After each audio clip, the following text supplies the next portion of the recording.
Colin. Thanks, Mayor and councillors. Order, please. I want to acknowledge that I speak on the land of the Gadigal people of the Eora Nation. The issues that come before council tonight are in many senses, age-old issues. They concern power and division, tolerance and hatred, fear and lies. While the State of Israel is barely 60 years old, the reasons for its founding go back many hundreds, some would say thousands of years. The modern impetus for Israel's current existence is, of course, the Holocaust, when Nazi Germany sought to exterminate all those of Jewish race, a concept offensive in itself, when under our skin and outside our culture we are all the same. The mover of the motion, Councillor Peters, is, I understand, the daughter of Jewish refugees from Europe, and like so many of Jewish cultural background, Councillor Peters takes a passionate and deeply held interest in trying to ensure that further injustice is not done to people of a Jewish background, nor that injustice is done to others in their name.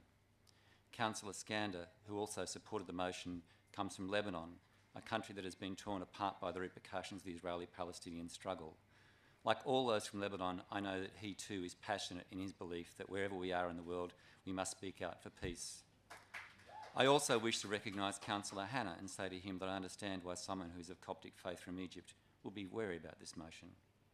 The creation of modern Israel, supported as it was by Westerners across the political spectrum after World War II, ignored in that act of atonement by the Christian West for its own long history of anti-Semitism, the aspirations of the Arabic-speaking peoples for their own self-determination as the European colonial period came to an end.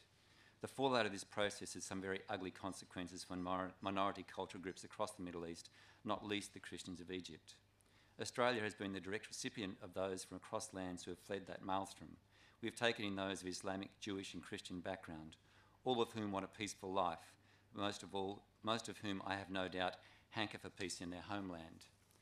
So the issue of Israel-Palestine is not one that is remote from us. It is part of us in Marrickville and across this city and this country. Local government can and does play an important role in representing the broader interests of our community, and I'm pleased to live in a community that is, by any standards, broad-minded and outward-looking. While I support the aims and objectives of the BDS and the very good intentions of all those councillors who supported the motion in December, I too have my critiques about academic exchange and cultural exchange. But as a resident of Marrickville, I am deeply disturbed that extremist fears beaten up by those I have mentioned, by those in the media and extremists, have led many of Jewish cultural background to be fearful of their council. That is a really serious worry and shame. This was clearly not the intention of the motion, but I understand their concerns nonetheless. The Christian and Jewish right have shown themselves in this debate to be extremists for whom ideology is more important than truth, however, and the media too, particularly the Murdoch press, have not let truth get in the way of their extreme anti-progressive agenda.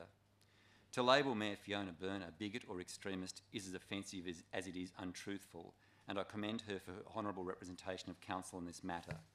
The Mayor has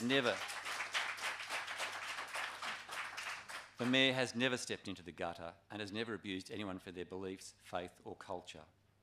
In closing, while I support the aims of the BDS, it seems clear to me there are too many lies and so much misinformation in our community to proceed under the option that was on the table. I hope, though, that Council may simply support at this time a statement in which Marrickville adds its voice to demands for just peace in Israel-Palestine in line with UN resolutions. Thank you. Thank you, Colin.